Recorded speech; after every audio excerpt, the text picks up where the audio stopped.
welcome to today's insight. So, today the topic is the trauma of timing. Now, why do I say that? Because we as human beings think we know what's best. We think we know what time things should happen in. We have our own timeline, but yet again, that's our timeline, that's not God's timeline.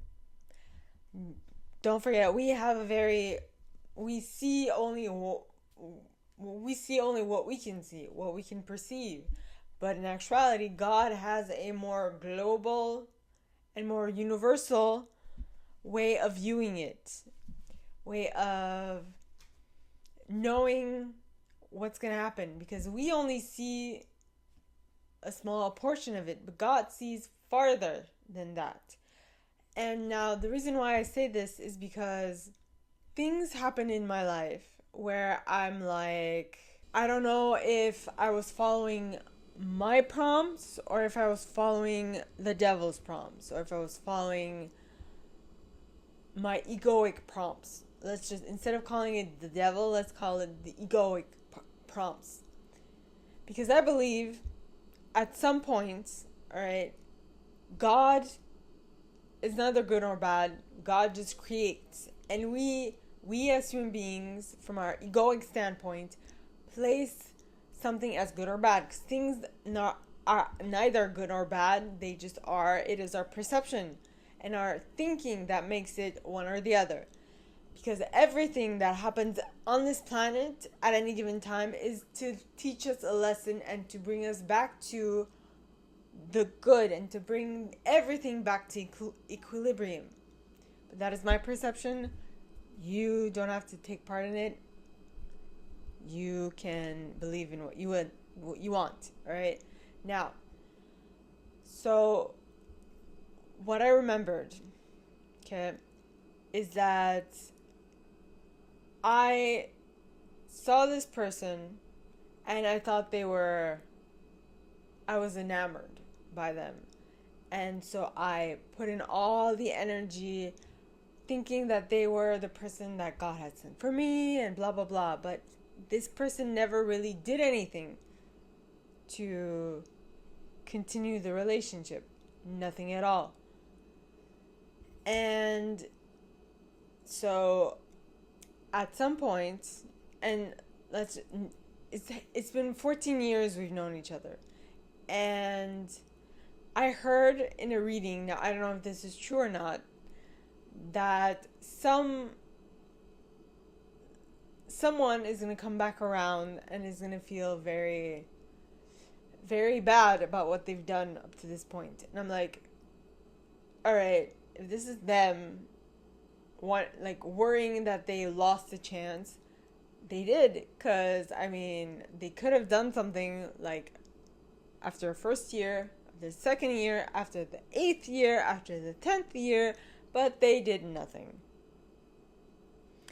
And they having done nothing gave me, actually having what they did was they put me on a back burner again and again and decided to go with another girl, go and pursue other women.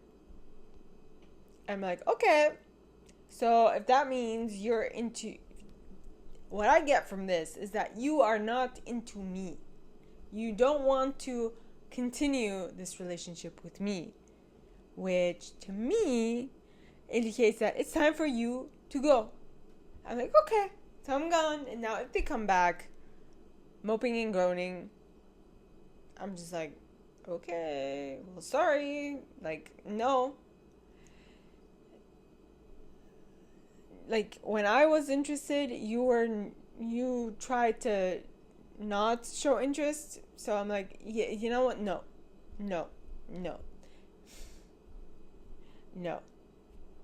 So,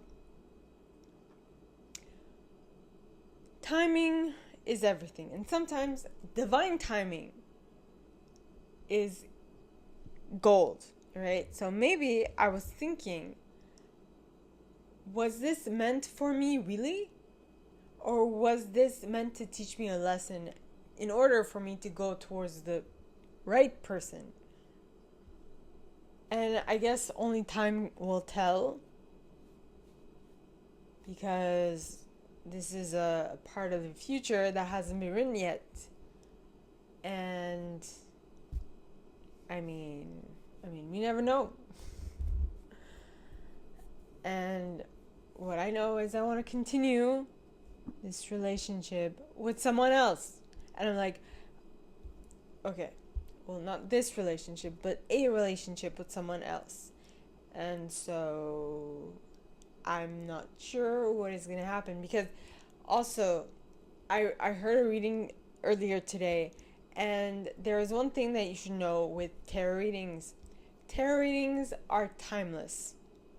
I don't care what they say, they are all timeless. It just depends on when you are living a particular lesson and if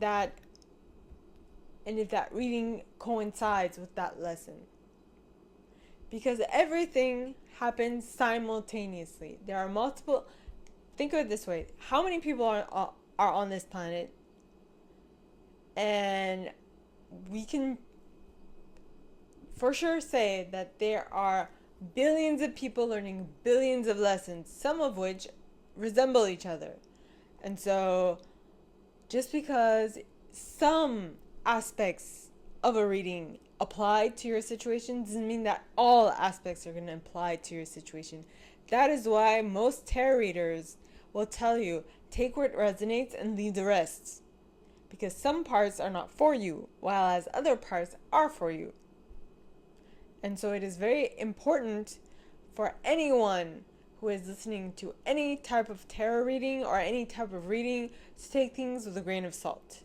Because not everything is going to be for you. And depending on the reader, depending on how good and how practiced they are, or practiced and seasoned they are, they will pick up on more clues and cues. And also, depending on how experienced they are through life, they will also be able to translate what they are receiving well.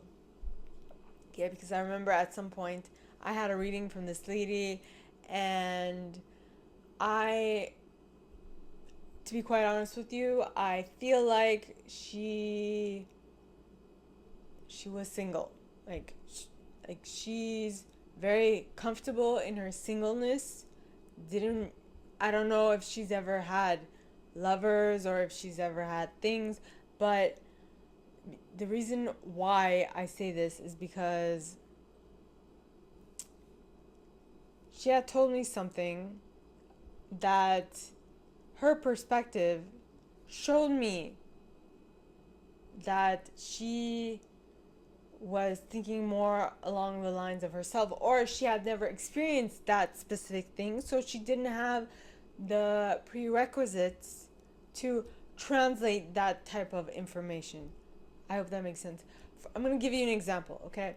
So I love philosophy. I absolutely adore it. And in one class,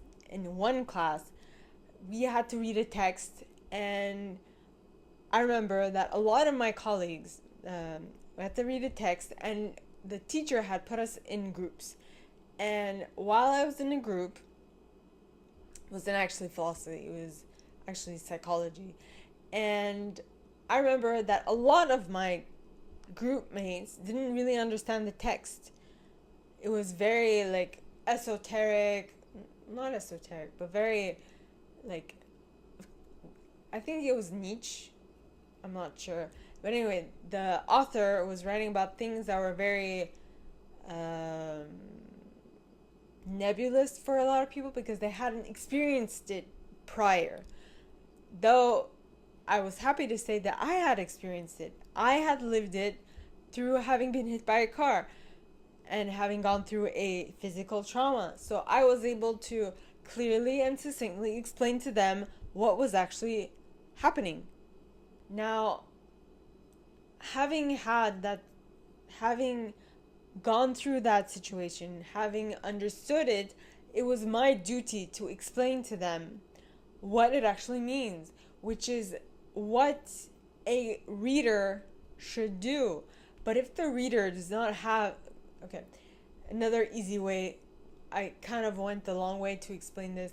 If a reader, okay, let's say you have an app on your phone, or let's say you download something on your phone, but you don't have the app to view it, will you be able to understand the code that brings it to life? No, you won't. You need the app to translate the code, right?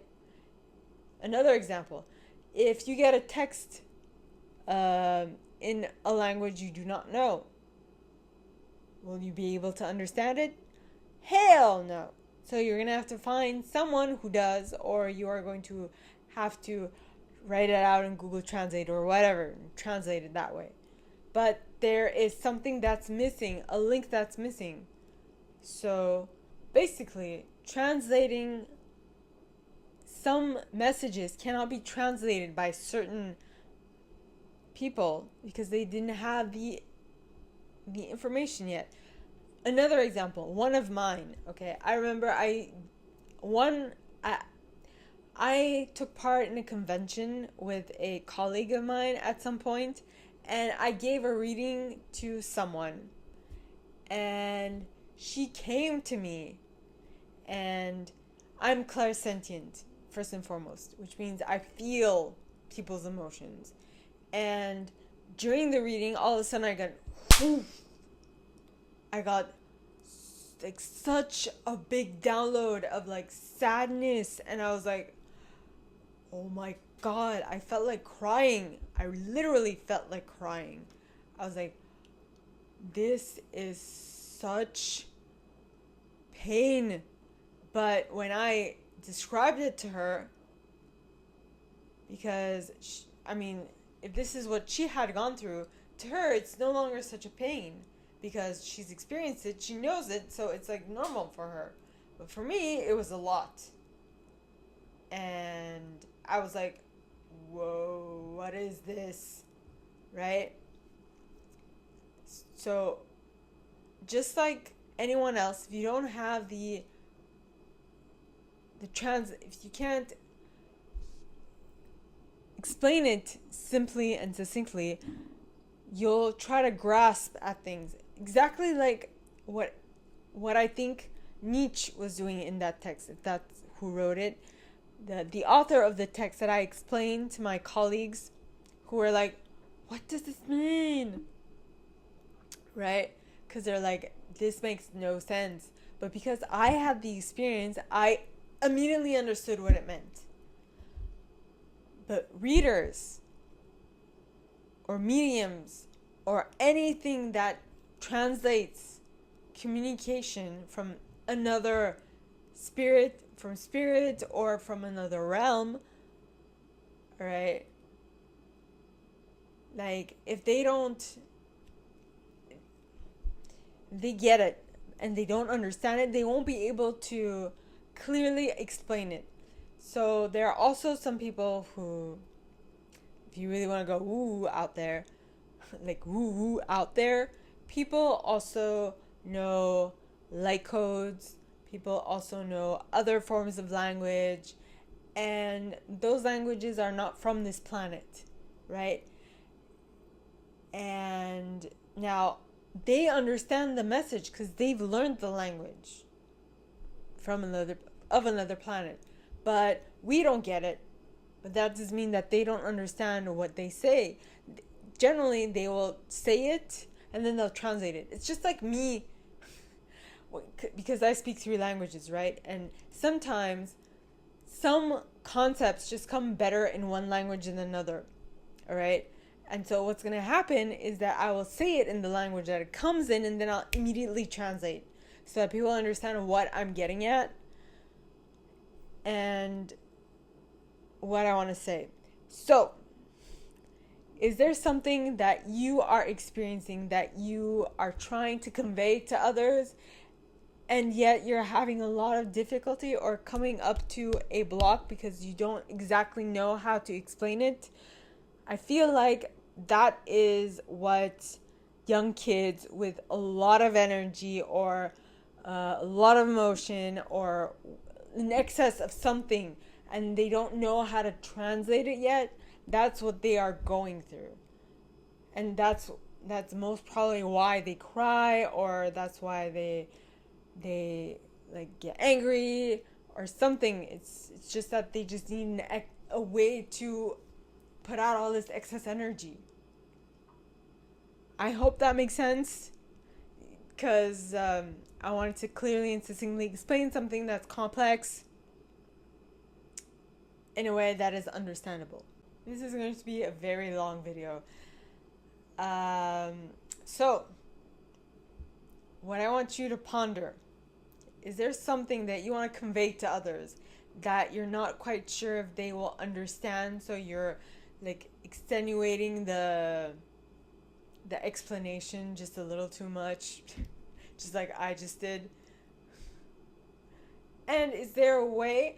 Well, I mean, the only way that you can more succinctly explain it is that you explain this multiple times. Imagine a teacher trying to explain algebra to like kids for the first time, and they're like, whoa, you know?